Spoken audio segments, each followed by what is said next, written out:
Hello and welcome to In the QC, a podcast brought to you by the Quad Cities Chamber. If you aren't from here, I know what you're thinking. QC, that's where? The QC is the heart of the Midwest, a proud, forward-thinking family of communities connected by one of the world's most renowned rivers, the Mississippi. The region attracts returners and explorers, investors and entrepreneurs because it offers the well-being and comforts of the accessible, the homegrown, and the local, combined with an inventive imagination that embraces arts, businesses, and global aspirations. We have a jam-packed studio today for the very first episode of In the QC. Today, we will be sitting down with leaders from the Quad Cities Chamber. I have 4 teammates in the studio with me today. Can you each introduce yourself with your name, title, and a little bit about what you do at the Quad Cities Chamber? Mike, let's start with you. Great, thank you. It's an honor to be here today. I'm Mike Overhouse. I am the Chief Strategy Officer of the Chamber, and I am also serving the role of interim CEO as the Chamber undergoes a search to replace Mr. Rumler. Julie, you want to go next? Hi, Lindsay. I'm Julie Forsyth. I'm the Senior Vice President of Business and Economic Growth for the Chamber, and I lead our Business and Economic Growth team as we help all businesses in our region thrive. Hey, Kyle Carter. I am the Vice President of Place Management for the region, as well as the Executive Director for the Downtown Davenport Partnership, and happy to be here. Hello, my name is Mark Holloway. I'm the Vice President for Talent and Inclusion, and it's my job to help recruit and develop talent here in the Quad City area. Pleasure to be here today. Great, thank you so much, you guys. I'm so excited to have you on In the QC. So, Mike, let's start with you, and anyone jump in if you have information to add. For our listeners today, can you tell us what the Quad Cities Chamber does and why it's important for our region? Absolutely. We are here to create a prosperous regional economy where all can thrive. We do that through our niche is facilitating business growth. We focus on that every single day. We wake up and that's what we try to do. And we do that through advocating for business, through providing resources and building networks throughout our region for all to be successful. That's great. Does anyone have anything else to add with that? All right. The Quad Cities has some big goals to reach by 2030, Mike.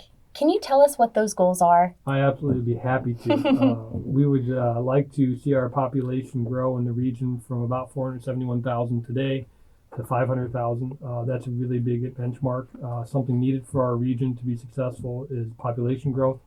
We all know that our employers are hungry for talent to fill the needed positions they have within their organizations. So growth is one of the strategies to be able to do that. We are also looking to grow our GDP to $35 billion. We currently sit about $27.7 billion. It's a heavy lift, one we think we can make. This is a great place for businesses to locate and expand, and we want to help foster that as we move forward. And then we want to engage 25% of our 6-county region's employers. We are currently at about 10%, so we have a ways to go. We know getting their active engagement in the work we do will help foster growth in our region, will help them to be more successful, and to provide networking that I think will help everyone grow. You know, a rising tide raises all ships, and we want to see more and more people engage with us. That's great, Mike. Those are some very big goals, but I know that the Chamber will succeed in them. I love the Quad Cities. I was born and raised here. So to see all the work that this organization is doing on the ground level for the community that I love really truly means a lot to me. The Quad Cities Chamber's work is aligned in 3 strategic pillars or areas of work. We're set up that way to help reach those big goals. So Mike, what are those 3 areas? So we have 3 strategic pillars, as you talked about, all of which are highly important for us to be successful and reach the goals that we just talked about with population, GDP, and engagement. The first of those strategic pillars is business and economic growth. It is how do we support our 6-county businesses? How do we help them to be successful? How do we help engage them and help to provide the resources they need throughout the region for growth and success? Talent attraction and development. We know there's a high need within our employers for more talent, more skilled talent. So how do we work in partnership with many other entities in our region that help to train and foster individuals to gain the skills needed and the credentials to help our employers meet their skilled employment needs? And then finally is placemaking. In order to attract people, in order to retain people, placemaking is vitally important. People need to feel welcome, to feel they have the amenities in our region for them to go out and have fun. I like to call it live, work, play. We need to hit all of them together for people to feel really welcome, included, and to be a place where they want to be, and most importantly, to brag about who we are. So when they're out in the public and their circle of influence, they're talking about how great the Quad Cities is.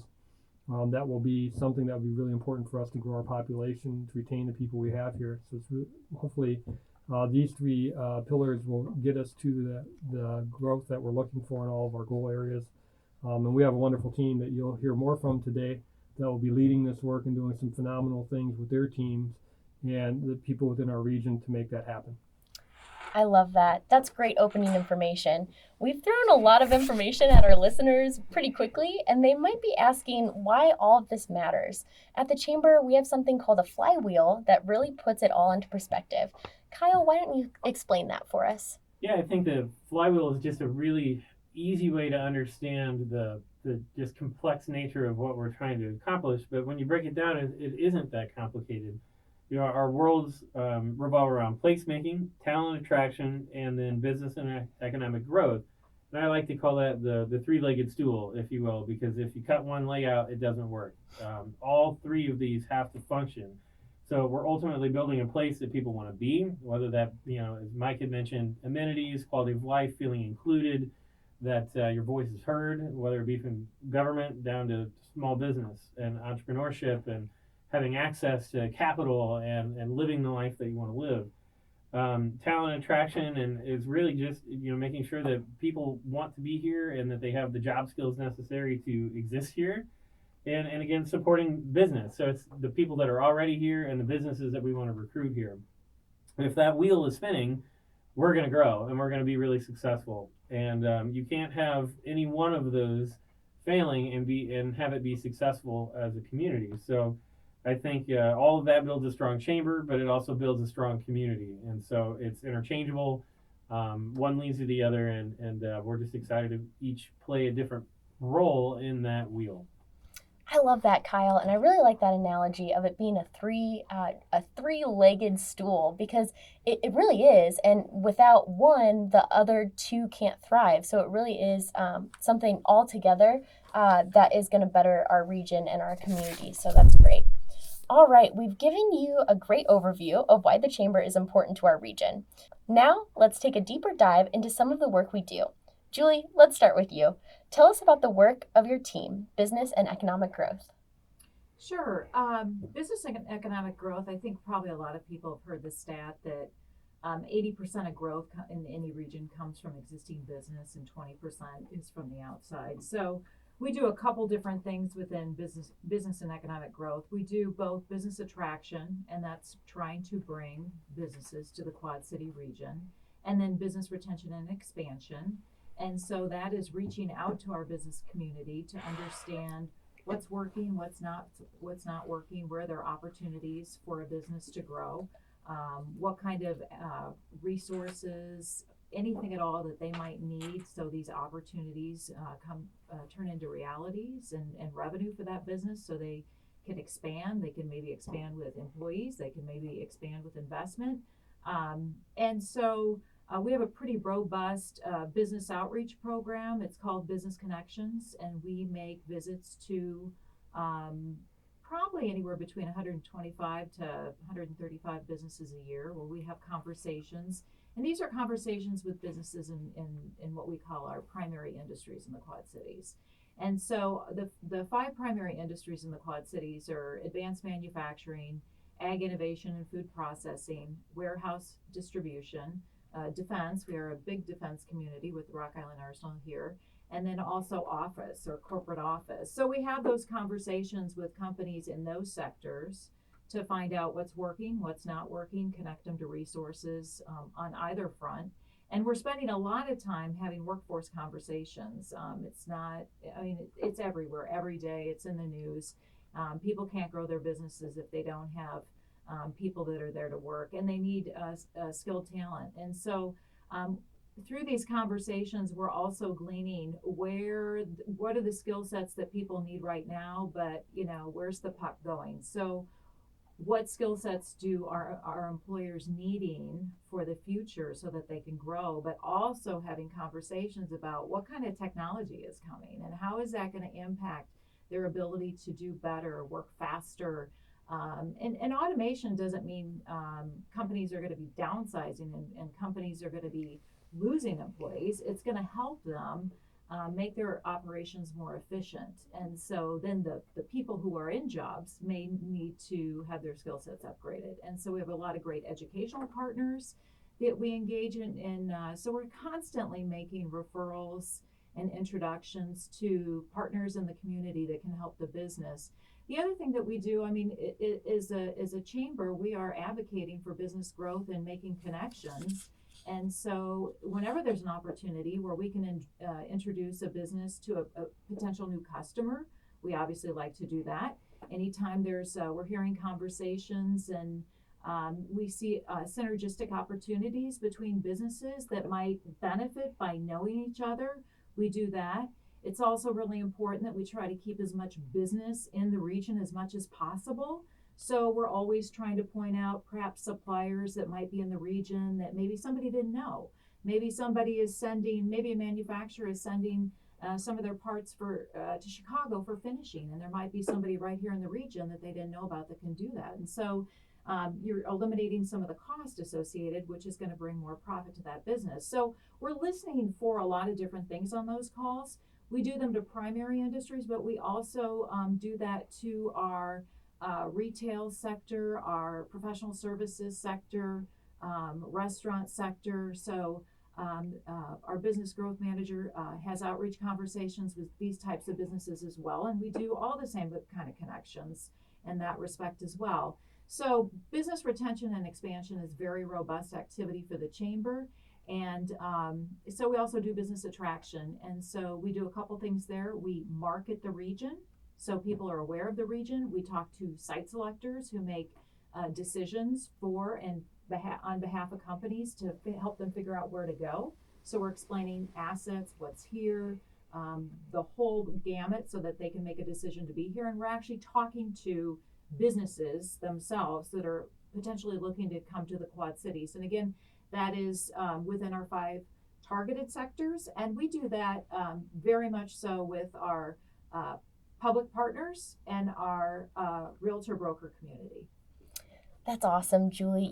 When I first joined the chamber as a team member, I was just so blown away by the amount of resources that we give not only our members, but incoming businesses that might want to be starting up in the Quad Cities or relocating to the Quad Cities. One of my first projects that I was able to work on was when Amazon decided to start the distribution plant within our Quad City region. And it was really great to kind of see the groundwork of what the BEG team did to bring that project to the Quad Cities, especially amidst the workforce issues. So I think that is a testament to what the chamber does, because we are providing so many resources that are making these larger companies trust that we're able to provide what they need in the future as they grow with our region. So I just am blown away by all of my team members and the amount of work that the chamber is able to produce. So. And we get a lot of help from our partners. Yeah. For sure. Absolutely. It's definitely, I love being a part of this team. Not only do we have such a great sense of teamwork that goes within the chamber, but the way that the chamber is able to work with other organizations and other community leaders is really something that's inspiring to me as a young professional. Kyle, we know that living in a great place is so important to people today. Tell us about the chamber's role in placemaking. Yeah, so placemaking is a relatively new term, first of all. And so defining that, I think, is really important. And the most simplistic definition I've been ever provided is that place is a memory. And what you're trying to do is create a place that's worth being remembered. I love that. And talent follows place, and place needs investment. And so the whole idea here being that if you build a place that people want to be and that they're proud to call home, harkening back to Mike's comments about braggability of where you come from. I really think that that drives a lot of decision making, because you can offer all the training in the world to upskill people into a new role, but if they don't feel welcome, or they don't feel engaged, that they don't find it fun, frankly, to live in that community, they'll go train somewhere else. There's a lot of jobs in the United States, but why here? What makes us special, and what's really unique about our Quad Cities, and that's really what placemaking is all about. Inside that is place management, which is the active role of that we take in business improvement district management. So in our case, it's mostly downtowns. Doesn't have to be limited to downtowns, but at the time, that's what we're doing. And so we're doing business advocacy, or we're doing business and economic growth. We're doing infrastructure improvements. We're doing tackling livability. So the flower baskets, the quality of life on the street, picking up the trash. Down to government and policy and public policy. So it's all the things the chamber does on a macro level, but really zeroed in down on the little geographies of our unique places that make us who we are. I've worked with Downtown Partnership specifically for the 17 years in Whoa, August, which is it's a long time, Kyle. wild. Yeah. To think about. And in that time, we've seen the direct result of investment in quality of place in the arts, specifically. When we did River Renaissance in 2002, that built River Music Experience, Figge Art Museum, a lot of our major assets downtown, expansion of the Adler Theater stage so it could do Broadway. That directly led to more investment. It helped create our music scene that prior to that was fledgling. And there's a direct result of that. I am a product of that. I was in college in 2000 to 2004. I chose to live here because I was excited by what I saw being created here. I wanted to be a part of that, and I wanted to help drive it. So it works, and I'm living proof of it.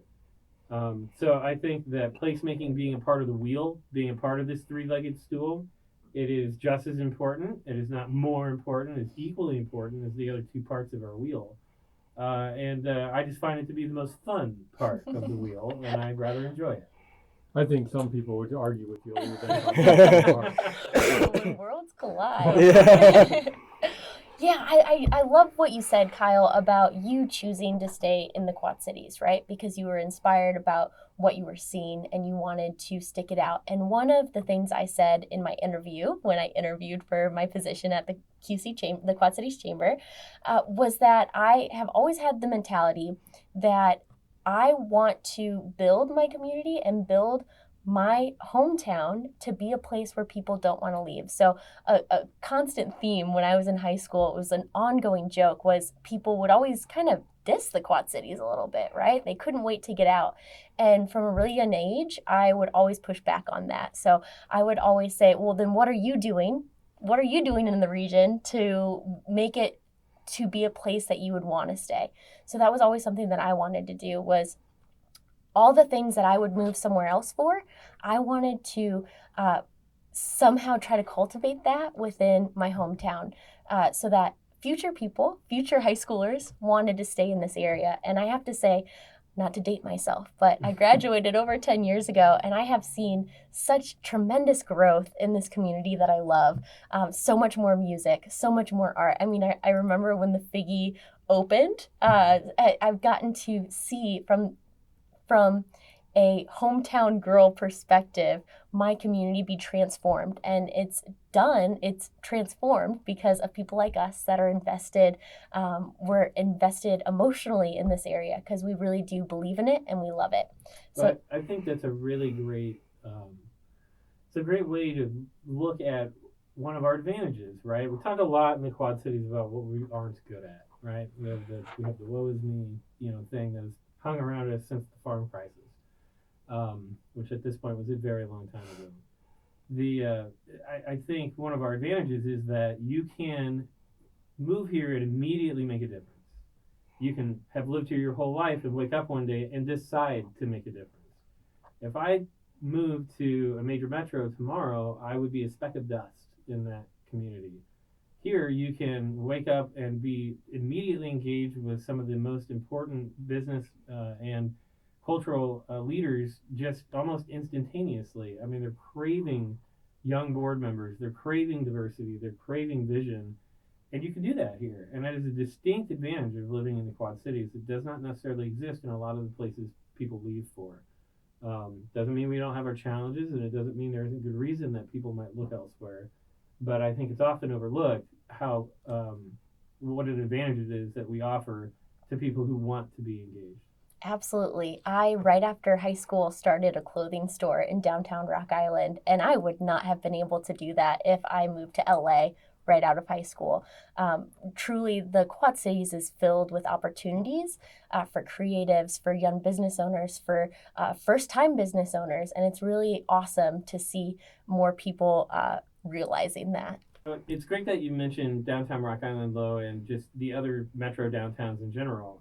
We actually provide those place management services I referenced for both downtown Rock Island. We're looking to create a business improvement district, and so Jack Cohen is he's working with the property owners to stand that organization up right now.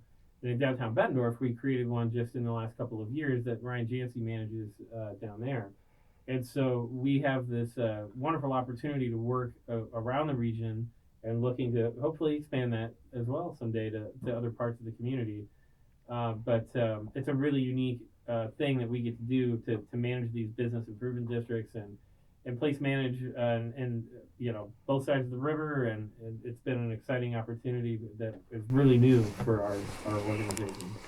I'll just add to that. We don't talk a lot about this, but we also help to convene a lot of place management entities together and talk about alignment and coordination, what works, what doesn't work. So we're trying to continue to expand, align, and make sure we're giving the type of services and cultural amenities that people are looking for to be excited to be in the Quad Cities. So kudos to Kyle and his team and all the other place management services that are going on throughout the greater Quad City region. Yeah, I think that's part of the fun of our work is that, we manage these specific, Rock Island, Bettendorf, Davenport, downtown, but we communicate and work with all the other folks around the region. So, I meet with LeClaire, I talk to Moline, I talk to Philbus. We once a quarter get the whole family together and just talk about, usually it's like a therapy session of what are you working on, what are you struggling with. And so we communicate and coordinate well beyond our immediate work that we do that we're contracted for. And Mike makes a great point that, half of what we do, whether it's in placemaking or economic development and talent, it requires us to move beyond our immediate borders organizationally every day. It all boils down to people, getting people to move to the Quad Cities and keeping the people we have to fill our jobs. We know the workforce is an issue in the QC, as it is across the country. Mark, you're the newest member of the Chamber leadership team with a new division, Talent Attraction and Development. Tell us more about that. Thank you so much. Thank you so much. I'm glad to be here. I'm really excited about what we're doing in talent and development. It's great to hear stories like yourself, how you decided to stay in the Quad Cities as a young person because you saw opportunity here.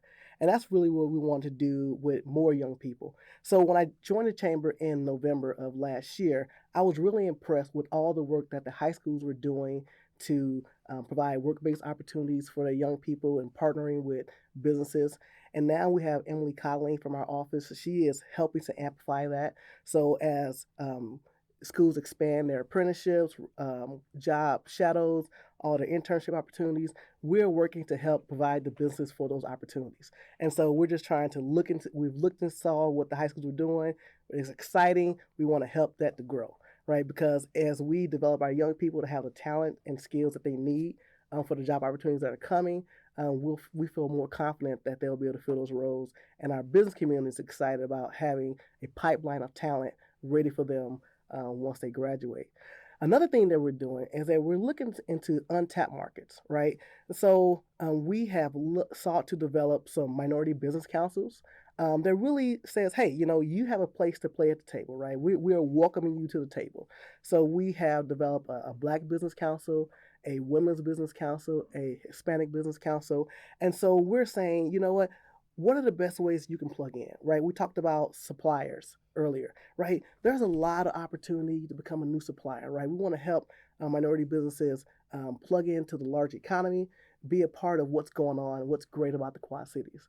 Also, we want people to start looking at, individuals with disabilities, right? So there's some things that they can do, right? There are some jobs that they can fill right now, right? We want to get all the people, everyone working together to make sure that this economy and this region is being successful.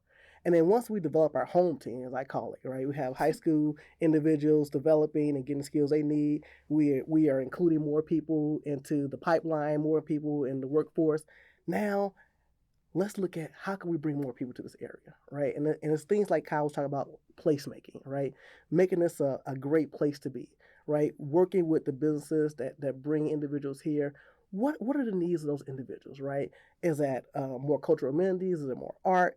And so we want to make sure that everyone is welcome here, right? And so we are looking to help develop some best practices for companies who want to bring people to this area, and then start develop some things that will help to keep them here, because retention is just as important as attraction.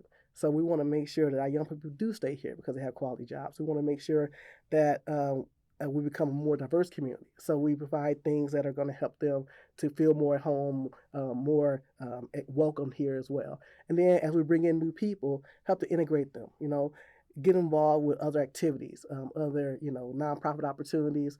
And the chamber is really great about doing that, and is really positioned well to help facilitate those discussions and help bring people in. So it's very exciting, a lot of work ahead, but I believe we'll be very successful at it. That's so great, Mark. I know you are one of the newest member of the leadership team, but I have to say, I am just so inspired by your initiative that you've taken with this new department. I've gotten to see and work with you because I'm on the communications side, so I do videos and photos and social media, but I've gotten to see just how many different routes your department is taking to address those workforce issues.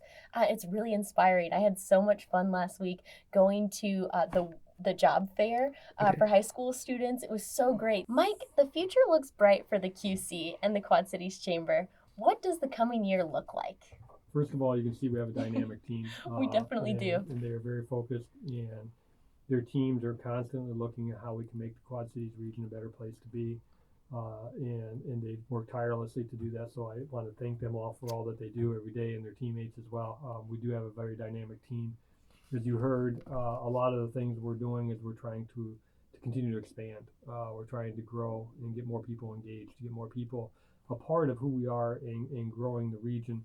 So you'll see Kyle and his team out and about continuing to do great things to try and get a place where people want to be. Listening, I know Kyle's put together quite a few committees in the last year to really hear the voice of what makes this place a great place to be, and how do we continue to grow in those areas. You've heard Mark talk a little bit about the high school components of it. We are blessed to be able to partner with our K-12 schools and our employers, and how do we increase the opportunities for work-based learning to all of our kids. Right now, not all of them are systematically getting great work-based learning opportunities. And will that help them to want to be in our region long term? Will we help to build those skills and the understanding of all the career opportunities that are available here in the marketplace? You heard a little bit about talent attraction, and how do we get people to understand the great things going on in our community and how they can come and be a part of that. And as Kyle said, you can engage pretty quickly in the Quad City area when you're here and be meaningful in who you are and what you're trying to accomplish. So we invite people to consider that as well. And then the business economic growth, we're constantly looking for supporting our businesses to help them be successful. Julie and her team have great expertise, have great partnerships with many entities that they can help navigate businesses to help them be much better at automating, at doing the things they need to do to look to be successful, to expand. And then how do we bring other businesses here to make us an even more robust area? We've got to grow our population for us to continue to be successful long term as a region. It's really important to us to do that, and it's the efforts of the team and the work they do every day on the ground with all the different partners that we have. None of this could happen without partners throughout the region, from public sector to businesses to the schools. All of us have to work collectively, and as Kyle talked about the flywheel and the three-legged stool, all of that has to work collectively together. And we're here to help businesses be successful. That's our niche. We do that through lots of different things that you heard about today. So we'll continue that work. We encourage people to give us feedback on how we're doing, provide us opportunities to get better. That's what we try to do every day. And we're just blessed to be a part of the Quad City community and all the great things that go on here. We really are. That was beautifully worded, Mike. Julie, Kyle, and Mark, what do you see on the horizon? What are you guys excited about? Well, I would say we have a couple projects in the pipeline from an attraction standpoint. Don't want to jinx it, but knock on wood, that those come to pass. And if they don't, we will continue down our plan for business attraction in the Quad Cities. And, we've spent quite a bit of time over the past 5 months, and we'll continue to do so in the conversations that we've had with business.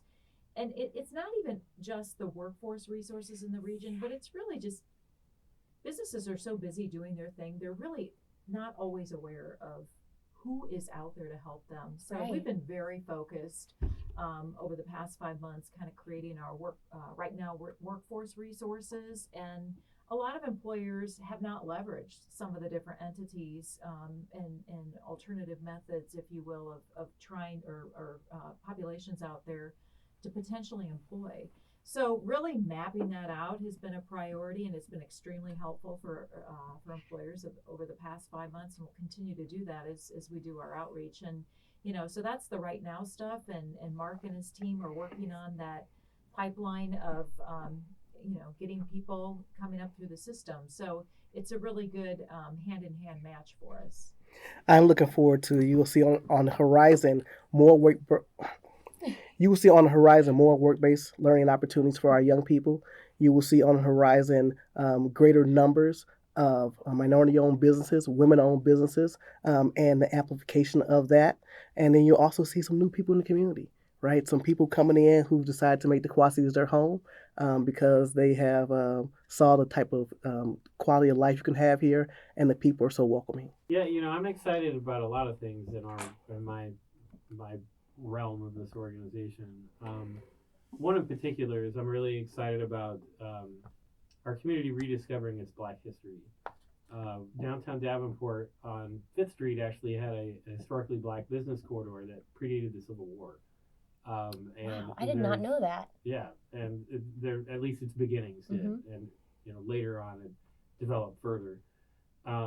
We've been working with Friends of Martin Luther King to help get their new park built that they've been a champion of at 5th and Brady, and just telling the story because there are some incredible people who shaped this community's history whose stories haven't been told. And Downtown Partnership and the Chamber, our whole organization is looking at ways that we can really lift those stories up. So I'm excited about that and working with our partners in those other organizations to unearth that and bring that to light. I think that from a just sense of pride, I think people will be stunned when they learn the rest of the story, if you will. Beyond that, there's a million different projects that we're doing, from streetscape to festivals to, alternating currents in particular that I'm always passionate about, and just the regionalism and people realizing that one part of the community succeeding means the other is succeeding, and that we have proven over time that either this boat rolls together or it sinks together, and the realization of that, I think, is becoming more clear to people. So I think it's getting better. I think this region is starting to act more like a region, and the work that we do drives a lot of that attitude, and it's been a really positive thing to see over the course of time. So excited about all the above and things that I don't have time to even get to. Well, I know just working at the Chamber, I know that we could definitely introduce the Chamber with like a 6-hour podcast. We have limited time today, but I think you guys all did such a wonderful job at giving our viewers just an introduction to the work that we do. Because I know so often the work that we do is kind of behind the scenes of building our region. And I think a lot of our community maybe don't understand the depth of what the Chamber does. So it's really exciting to have this opportunity to share with our community the groundwork that we're putting in every single day. None of this would be possible without people believing in the Chamber and investing in the Chamber, and it's vital. We need people to continue to invest in us, for us to continue the work we're doing, to expand upon the work we're doing. We, I believe, give a positive return on investment for what they are providing to us. We will continue to do so, and we couldn't do this without them, so we want to thank them and understand we know how important they are to our being a vital entity within our region and doing the work we do. Perfectly put, Mike. Thank you so much. Well, that was a fantastic first episode of In the QC. As you can see, I am a part of an amazing team at the Quad Cities Chamber. I love my teammates, and I'm so excited about the work that we are doing for our Quad Cities region. This is the home that I love, and it's really nice to be surrounded by other professionals that are passionate about its growth. So thank you so much, team, for joining me. I'm sure I will wrangle you into being in another podcast episode in the near future. But thank you. I know that we are all really busy with our work, and it really means a lot to me that you took the time to join me in the podcast studio. Well, Lowell, thank you for all you do and being a member of the team as well. Thank you, Mike. We would like to take a moment to shout out QC Media Partners podcast studio at the Quad City Times for hosting us in their brand new cutting edge podcast studio. Stay tuned for more podcasts coming out of this amazing space. Not only are you able to listen to In the QC on all podcast platforms, but you'll also be able to watch the whole episode on our YouTube channel. Are you a Chamber member interested in upcoming events? Friday, March 25th from 8:30 to 9:30, we have the 2022 Legislative Event Series on Transportation and Infrastructure. This event will be held at the Taxslayer Center in Moline, Illinois. We also have the Quad Cities Chamber Coffee Meetup happening Friday, April 1st from 7:30 to 9 a.m. This event will be held at Scott Community College Urban Campus in Davenport. This is a great opportunity for you to network casually with other professionals in the community over coffee. For more information on our events, please visit our website at quadcitieschamber.com. And follow us on our social media platforms, Facebook, LinkedIn, Twitter, and TikTok. Thank you so much for joining us.